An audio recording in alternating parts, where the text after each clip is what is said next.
तो नमस्कार सांग मैंने स्वागत करुच्ची ओडिया टेक न्यूज आ गोटे नुआ भिडियो को बर्तमान पर सुभद्रा योजना को नहीं गोटे बड़ न्यूज आसी आपण मैंने जाना निहाती दरकार।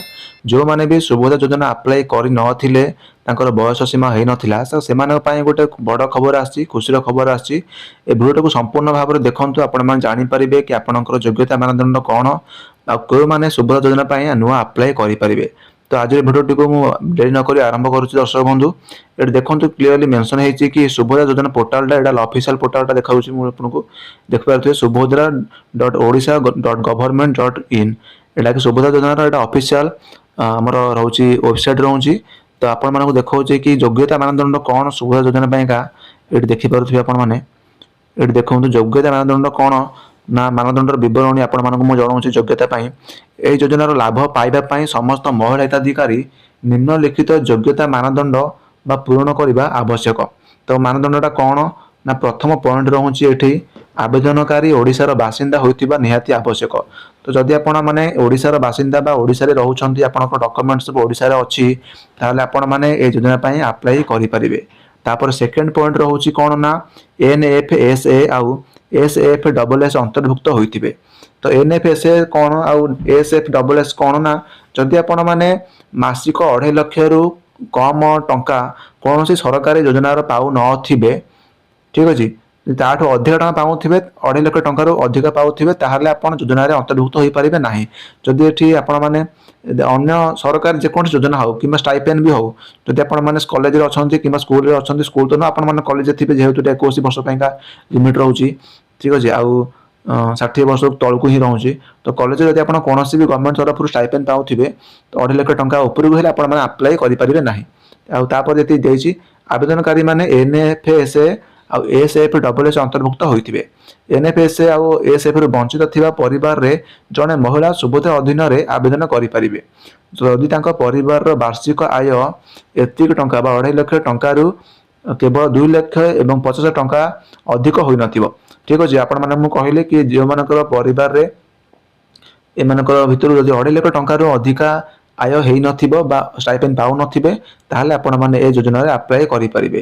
तापर परवर्ती पॉइंट देछि एठी कोन ना एही योजना अधीन रे योग्य हेबा पई आवेदनकारींकर बयस धार्य तारीख अनुसार 21 वर्ष किंबा अधिक एवं 60 वर्ष रु कम हेबा उचित।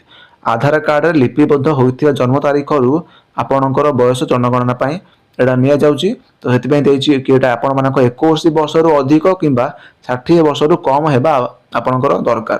तो 21 वर्ष माने केबे रु 21 वर्ष त देछि आर्थिक वर्ष 2025-26 पई धार्य बा 1/4/2025 तारीख सुधा महिलांकर बयस 21 वर्ष किंबा ताठारु अधिक एवं 60 वर्ष रु कम हेबा आवश्यक।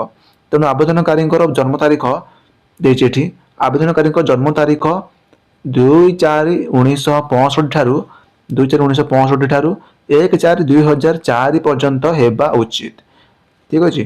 तापर ये आउ गोटे पॉइंट देछि 2025-26 पई जदि जड़े महिला को 1/4/2025 रे 21 वर्ष हेबो तेबे योजना अवधिर अवशिष्ट वर्ष गुड़िक वार्षिक 10,000 टंका मिलिबो ठीक अच्छे। ये देछि देखंतु 2025-26 पई जदि जड़े महिला को 1/4/2025 रे 21 वर्ष हेबो तेबे योजना अवधि रे अवशिष्ट वर्ष गुड़िक वार्षिक 10,000 टंका बा जो गुड़ा कह जाए किस्ती मिल आपको 6 मासरे 5,000 टंका मिले तो वर्ष को 10,000 टंका ना मिल।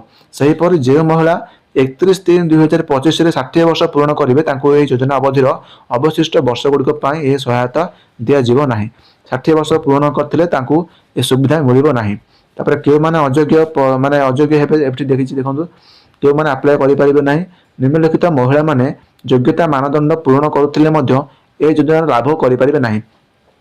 जदि आपको 21 वर्ष 60 वर्ष भितर भी थी ताहले आपण ए मानदंड पूर्ण कले आपड़ ए अप्लाई करेंगे ना। तो क्यों मैंने अप्लाई करेंगे ना ये देखो देछि प्रथम पॉइंट जो महिला मासक मोट 1500 टंका किंबा ताठारु अधिक किंबा वार्षिक मोट 18,000 टंका बा ताठारु अधिक कौन राज्य किंबा केंद्र सरकार सहायता तथा पेंशन छात्रवृत्ति इत्यादि संग्रहण करती ठीक अच्छे। जदि आपको 21 वर्ष भी होता जदि आपण मैंने मासक मोट 1500 टंका बा वर्ष को 18,000 टंका कौन सरकारी हो राज्य सरकार हो कि केंद्र सरकार हो तरफ आप पेंशन कि कौन छात्रवृत्ति स्टाइपेंड पाँच ताहले आपन ए सुविधा योजना अप्लाई करें ना। तापर ये आउ गोटे पॉइंट देछि कौन ना जड़े महिला निजे कि निजर परिवार सदस्य जदि वर्तमान कि पूर्व सांसद कि विधानसभा सदस्य होते जदि आप पॉलिटिकल बैकग्राउंड रू था कि आपण परिवार कौन भी मेंबर वर्तमान कि पूर्वतन सांसद कि विधानसभा सदस्य थे ताहले आपण मैंने अप्लाई करें ना।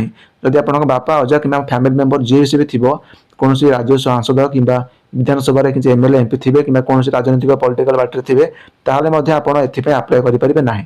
तापर ये आउ गोटे देछि कौन आयकर देउथिबे आयकर माने जदि आपण माने टैक्स देउथिबे टैक्स को मान दियंती ना जहार वार्षिक आय 8 लाख टंका 7 लाख टंका अधिक थांती तो से माने टैक्स दियंती जदि आपण माने टैक्स देउथिबे आपण फैमिली मेंबर किसी भी टैक्स देउथिबे ताहले आपण एथि अप्लाई करि परिबे नाही। एटे 3 नंबर पॉइंट कौन देछि ना जे कोनोसी सहरांचल स्थायित्व संस्था बा उर्बान लोकल बॉडी किंबा पंचायत राज अनुष्ठान निर्वाचित जनप्रतिनिधि होइथिबे केवल वार्ड मेंबर स्थानीय परिषद काउंसिलर सदस्य व्यतीत ठीक अच्छे। जदि आप कौन टाउन रुहति कि कौन सहरांचल स्थायित्व शासन संस्था जेपन कि पंचायत राज बा अनुष्ठान निर्वाचित जनप्रतिनिधि होइथिबे ठीक अच्छे तार आपण मैंने अप्लाई करें ना। काउंसिलर सदस्य थे ताहले आपण अप्लाई करें ना। आ 4 नंबर पॉइंट कौन देछि ना भारत सरकार कि राज्य सरकार अधीन जेकोसी अंडरटेकिंग बोर्ड स्थानीय संस्था बा लोकल बॉडी संगठन बा नियमित स्थायी चुक्तिभित्तिक कर्मचारी भाव में नियुक्ति कि अवसर पर पेंशन ग्रहण करुथिबे। जदि आपण भारत सरकार द्वारा बा राज्य सरकार द्वारा कौन कॉन्ट्रैक्चुअल बा बोर्ड बा स्थानीय संस्था जहाँकि माने परमानेंट जॉब रे थांती ताहले आपण यदि पेंशन पाउथिबे रिटायर्ड पर यदि पेंशन पाउथिबे ताहले भी आपण ए मानदंड पूरा करुथिले मध्ये आपण एथिबे अप्लाई करि परिबे नाही।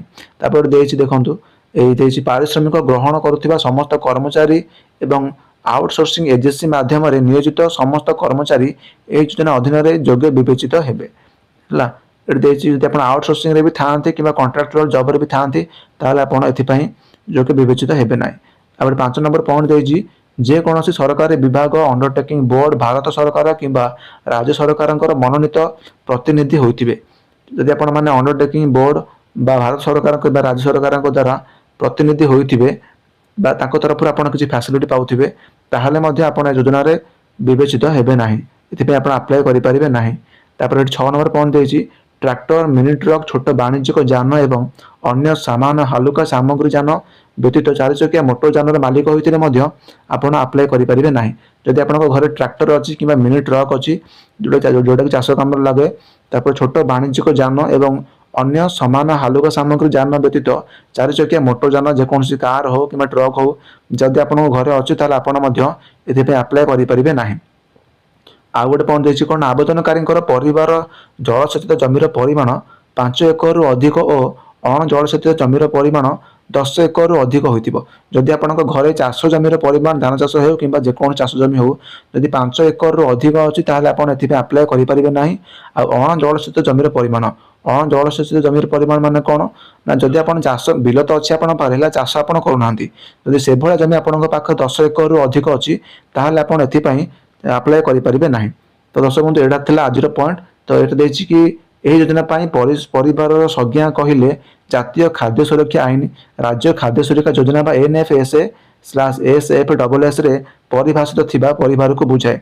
तो सेथि पई एटा देछि ए योजना एक्चुअली को मानक पई अप्लाई ना जो माने मिडिल क्लास रो तो आपण मान जानिथिबे कि मिडिल क्लास को पाखरे एते सब जिंस न थाए तांको जमीर भी परिमाण एते न थाए आ ना से मान घरे 4 चक्का जान मोटर कार ए सब न थाए।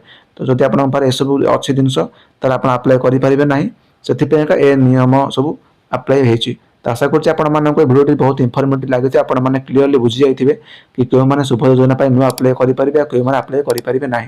तो दर्शक बंधु आज पई भिडियोटी एतिक थिला जदि आपनको भिडियोटी भल लागिछि ताले भिडियोटी को लाइक करिवे और चैनल को सब्सक्राइब करि बेल आइकन को ऑन कर दिबे। तो एमिति का इनफॉर्मेटिव वीडियो हम आपण मानक पई नै आसीबी सब्सक्राइब करिया पई बिल्कुल भी भूलिबेनी। वर्तमान पई रहउछि पुणी देखाबा आगामी नुवा गोटे इनफॉर्मेटिव वीडियो रे। धन्यवाद।